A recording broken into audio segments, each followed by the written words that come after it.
The business world of Genoa City is always ripe with power struggles, family dynamics, and intricate manipulations. And at the heart of these ever-shifting allegiances is Nate Hastings, a man torn between loyalty, ambition, and the realization that trust in his world may be a fragile thing. As Victor Newman weaves his web of control over the Winters family, a new player, Damian Kane, begins to stir up waves that could change the course of their future. Amidst all this, the lives of those closest to Nate are about to be irrevocably altered. Nate Hastings is a man of intellect, but also of principles, and he always has his radar finely tuned when something doesn't feel right. That's why, when he notices that Victor Newman, who is always so quick to back his family's projects, continues to delay the funding for Audra Charles's new venture, his suspicion deepens. Nate, already uneasy about the power Victor holds over the Winters family, feels a gnawing sense of unease. He knows that there's something lurking beneath the surface of Victor's hesitation, and that it could have dire consequences not just for the project but for Audra herself. For Nate, the key issue isn't simply about the business side of things, it's the distrust he feels for Victor's true motivations. His frustration only mounts as the days pass, and he wonders whether Victor's reasons for holding back have more to do with control than anything else. He had hoped to solidify his place within Newman Enterprises, but his lingering doubts about Victor's intentions start to paint a picture of a much darker reality. Could Victor have an ulterior motive? Is Audra truly a part of his grand plan, or is she just another pawn in Victor's game? Meanwhile, in the hidden recesses of the corporate world, a new arrival in Genoa City is about to complicate things further. Damian Kane, a man whose past dealings are shrouded in mystery, has returned from Boston with none other than Amy Lewis, a longtime associate with a history that could make or break any alliances in town. Damian's arrival is met with whispers and sideways glances, as people wonder just how involved he is in the undercurrents of the city's powerful families. What's clear is that Damian has his eyes set on something bigger than just a corporate merger. As Amy settles into town, the spotlight shifts to her ongoing treatment and recovery, which has been a point of public concern for many in the city. Damian assures those around him that Amy's progress is steady, but there's more to this situation than just medical treatments and pleasantries. The fine lines between personal and professional are blurry, especially with a man like Damian around. His carefully crafted persona as a man of integrity begins to fray at the edges, especially when Nate Hastings, ever the cautious observer, grows increasingly wary of his motives. The rumors swirl in hushed tones. Could Damian be playing both sides? Could he be working as a double agent, hiding his true intentions behind a veil of corporate success? Nate, ever the protector of his family and his business, becomes increasingly worried about the man who seems to be everywhere, without ever fully revealing himself. He feels a sense of responsibility to safeguard his younger brother, Devon, and he knows that Damian's presence in Genoa City could pose a threat to both his family and their ambitions. Nate's doubts about Damian's allegiances are heightened when he sees how smoothly Damian manipulates situations to his advantage. Nate suspects that Damian is playing a much larger game than anyone realizes. His gut tells him that Damian's return from Boston isn't just about business, it's about power, control, and a far-reaching plan that could alter the very landscape of Genoa City. One evening, as the tension between Nate and Damian continues to simmer, Nate finally confronts Damian about his true intentions. With a directness that catches Damian off guard, Nate presses him about his commitment to Winters, his true role within the company, and his ties to Victor. "I just want to make sure I'm not wasting my time, Damian," Nate says, his voice low but firm. "My family matters to me. I'm not going to let you jeopardize our future because you're playing both sides." Damian, with his usual air of confidence, doesn't flinch. "Do you trust me, Nate? Or are you just doing your job, looking out for Devon and the company?" he asks, his voice carrying a hint of challenge. "You and I both know that Genoa City isn't black and white. There are always layers." Nate's eyes narrow. "I'm not worried about my job. But if you think I'm going to let you mess with my family's business, you're mistaken. I'm just trying to protect the people I care about." He pauses for a moment, the weight of his words sinking in. And I don't think you're as trustworthy as you want people to believe. Damian, sensing the challenge in Nate's words, smiles. You don't have to trust me. I'm here to stay, Nate. And I'm not going anywhere. The exchange is tense, but it serves as a moment of clarity for both men. Nate, ever the protector, realizes that he can't afford to be passive in this situation. If Damian is truly up to something, it's up to Nate to uncover the truth before it's too late. He resolves to keep his enemies closer than ever before, watching Damian like a hawk. Just as the tension between them reaches its peak, the dynamic between Damian and the Winters family begins to shift again. Amy and Audra, now more integrated into the company, return from their upstairs meeting with the latest update on their project. The news is exciting. Victor has agreed to fund their venture, at least, for now. Audra, with a triumphant smile, relays the news, but her eyes dart nervously between Damian and Nate. She knows that the road ahead isn't as clear-cut as it seems. There are still many questions left unanswered about Victor's true intentions, Damian's loyalties, and Nate's ability to balance the power dynamics at play. The moment is a brief respite in a much larger storm. As Nate stands with Damian, watching Amy and Audra celebrate, he can't shake the feeling that the true battle is only just beginning. Trust will be tested, loyalties will be strained, and the future of the Winters family may hang in the balance. In Genoa City, the price of power is never as simple as it seems, and Nate is learning that the hard way. And as the sun sets on another day in Genoa City, one question remains. How far will Nate go to protect those he loves from the shadows that threaten to consume them all? In the high-stakes world of Genoa City, where power and deception are the currency of the day, the ever-cunning Victor Newman is once again at the center of a storm. His latest battle isn't with a rival corporation or a disgruntled employee, but with Billy Abbott, a man who dares to defy the might of Newman Enterprises. As Victor plots his next move, the tension between these two formidable adversaries builds, threatening to explode into a conflict that could shake Genoa City to its very core. Victor's mind is always sharp, calculating, and ready for whatever challenge comes his way. But this time, there is an edge of uncertainty in his demeanor, as he confronts Billy Abbott, who has once again refused to give in to his demands. The tension in the room is palpable, as Victor stares down at Billy with a cold, calculating gaze. He knows that Billy is no fool, and yet, the younger man's defiance only serves to further fuel his determination to bend him to his will. Do you have an answer for me, Billy? Victor asks, his voice calm but laced with an underlying threat. His words hang in the air like a guillotine waiting to fall. You know what's at stake here. This is your last chance. Billy, however, remains unfazed. He stands tall, refusing to bow to the weight of Victor's intimidating presence. I'm not going to tell you anything about my dealings with Dumas, Billy replies firmly, his voice unwavering. If you think you can scare me into submission, you're wrong. Victor's lips curl into a faint, almost mocking smile. He leans back in his chair, his laughter cutting through the tension like a knife. You always pick the wrong door, Billy, he says with a chuckle. One day, you may finally choose the right one, and when that day comes, you'll see me fall. But don't hold your breath. His words are laced with a dangerous undercurrent, a reminder that Victor Newman never forgets a slight. Billy, though outwardly calm, feels the weight of Victor's words. He's been on the receiving end of Victor's manipulation for years, but this time is different. For the first time in a long while, Billy feels a sense of confidence. He knows that Victor's empire is built on control, fear, and power, but Billy has something that Victor doesn't, unpredictability. The tables may turn one day, and when they do, Billy intends to be the one on top. I may be wrong today, but one day, I'll be right, Billy retorts, his eyes locking with Victor's. You won't be invincible forever, Victor. Your empire can crumble just like anyone else's. Victor's smile fades, his gaze turning cold and calculating.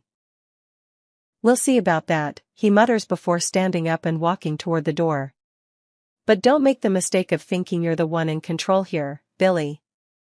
I'm not relying on you to bring me down.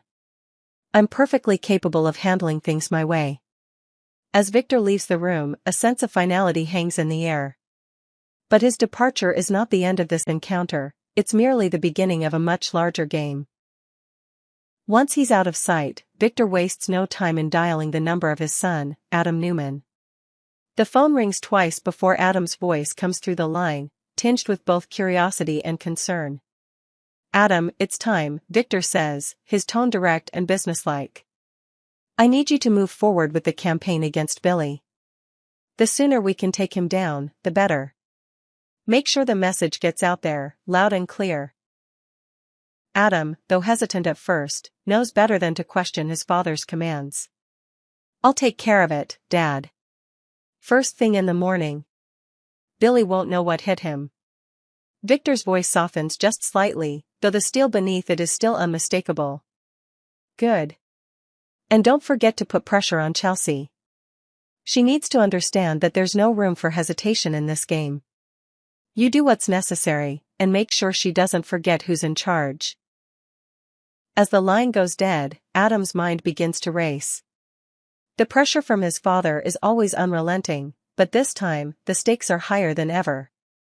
The thought of publicly destroying Billy's reputation is something Adam is reluctant to entertain, but Victor's orders are clear. There's no turning back now. When Adam returns home that evening, he is met with Chelsea's questioning gaze. She can tell that something is off. Her intuition is rarely wrong, and tonight, the weight of Adam's secretive behavior weighs heavily on her. She knows that the campaign against Billy is looming over them, and yet, she can't shake the feeling that Adam is hiding something from her. "Adam, what's going on?" Chelsea asks, her voice thick with concern. "I can see it in your eyes. You're planning something, and I don't like it." Adam turns to her, his face a mask of determination. "Chelsea, you don't understand. This is something I have to do. It's the only way to secure our future." Chelsea's heart sinks. She's been through this before, caught in the whirlwind of Adam's schemes and Victor's manipulations. The memories of the past, of secrets and lies, come rushing back to her. "This feels too familiar, Adam," she says, her voice trembling with emotion. "I can't go through this again. Not with you, not with your father." Adam steps closer, reaching out to take her hand. "I know it's hard, Chelsea, but I have everything under control. Trust me, we'll come out on top. I'll handle it. You don't have to worry." But Chelsea isn't convinced. Her instincts tell her that this time, things are different. She's been here before, and she knows what happens when Adam gets caught up in his father's schemes. The toll it takes on their relationship, on her heart, is something she can't ignore. "I don't want this, Adam," Chelsea says, her voice breaking. "I don't want to be part of this anymore. It's too dangerous." But Adam, driven by the relentless pressure from Victor and his own ambition, pushes forward. He won't allow himself to be distracted by Chelsea's concerns, not when he's so close to proving his worth to his father. With a final, determined look, Adam walks away, leaving Chelsea standing in the shadows of their fractured relationship. The next morning, the campaign against Billy is set into motion. Adam, fully committed to carrying out his father's will, begins the process of ruining Billy's reputation in the public eye. The smear campaign is ruthless, calculated to strike at Billy's most vulnerable points. But even as Adam takes action, the weight of what he's doing begins to weigh heavily on him. He can see the damage it's causing to those around him, especially Chelsea, and yet, he can't bring himself to stop. As the battle lines are drawn, the clash between Victor and Billy reaches a fever pitch. The question remains, will Billy hold his ground and come out victorious, or will Victor's unyielding power crush him once and for all? And for Adam, the choice between family loyalty and personal happiness becomes ever more complicated, as the consequences of his actions begin to take shape. In Genoa City, loyalty is a fragile thing, and in the game of power, it's often the ones closest to you who can bring you down. The stage is set for a showdown of epic proportions, and only time will tell who will come out on top. In the high-stakes world of Genoa City, power plays, secrets, and intricate alliances form the backbone of every strategy. Phyllis Summers, a woman known for her quick thinking and relentless pursuit of her own interests, is once again at the center of a web of manipulation, only this time, she's aiming higher than ever before. Her latest game involves none other than Aristotle Dumas, a mysterious figure with deep connections to some of the most powerful players in town. As always, Phyllis knows how to make an entrance, but in this case, she'll need more than charm to get what she wants. The scene begins as Phyllis enters the Newman Enterprises offices, her presence alone sending ripples through the atmosphere. She has always been a wild card, someone who could either become a major asset or a dangerous liability. Her past dealings with Billy Abbott give her an edge, but Phyllis is no fool. She knows how to use information as leverage, and she's about to make an offer that could change the balance of power in Genoa City. Phyllis is aware that the situation with Aristotle Dumas is delicate. The man is not only a key figure in the political landscape but also someone with deep connections in business and government. The fact that she has any information about him is a rare commodity, and she's prepared to exploit it for her own benefit. However, as usual, Phyllis isn't about to offer anything for free. "You know, Victor," Phyllis begins, her voice smooth and calculated, "I've come across some interesting information regarding Aristotle Dumas. Something you might want to hear. But, of course, I'll need something in return before I start spilling all my secrets." She lets the words hang in the air, knowing that Victor will recognize the challenge in her tone. After all, there are few in Genoa City who can outmaneuver Phyllis when it comes to business negotiations. Victor Newman, ever the shrewd businessman, doesn't take long to process what Phyllis is proposing. He leans back in his chair, regarding her with a mixture of amusement and suspicion. "You think I'm just going to hand over something valuable to you based on your word alone? Tell me, Phyllis, what could you possibly have that would make me trust you?" Phyllis smiles, knowing she's got him where she wants him. "Well, for starters, I know that Billy Abbott has been working behind the scenes to stir the pot between you and Dumas. He's been trying to push your buttons, trying to get you involved in a war that you don't need. But that's just the tip of the iceberg." She pauses for effect, letting the weight of her words sink in. Victor's eyes narrow, his interest piqued. He leans forward, clearly intrigued. "Billy Abbott," he repeats, the name dripping with disdain. "What does he have to do with Dumas?" Phyllis continues, her voice dripping with confidence. "Oh, Billy's been playing his usual game, trying to get you to go after Dumas in some kind of power struggle. He's trying to get you to pick a side in this war of titans between the two of you. But I know more than that. There's something bigger at play, something even Billy doesn't know about yet." Victor listens intently, his mind working through the possibilities. He knows that Billy has always been a thorn in his side, but he also knows that Phyllis has a way of exaggerating things to suit her own agenda. Still, she's right about one thing: Billy's efforts to provoke him are becoming more obvious, and the idea of a war with Dumas isn't something Victor takes lightly. He's built his empire on careful calculation and strategy, not impulsive decisions based on hearsay. "You're telling me that Billy Abbott is trying to get me to fight a battle that doesn't exist?" Victor asks, his voice dripping with skepticism. "You expect me to believe that?" Phyllis doesn't flinch. "Believe it or not, Victor, but it's all true. Billy's been playing both sides, trying to manipulate you into making the first move. But that's not even the most interesting part of this story. There's so much more you don't know about Dumas and the people he's working with." Victor, ever the skeptic, is not one to be easily swayed by Phyllis's claims. "So, let me get this straight," he says, his tone sharp. "You're telling me that Billy Abbott is trying to provoke a war between me and Dumas, and you want something in return for your valuable information. What exactly do you expect me to invest in this little game of yours?" Phyllis leans in closer, her expression turning more serious. "I want something that will solidify my position in Genoa City.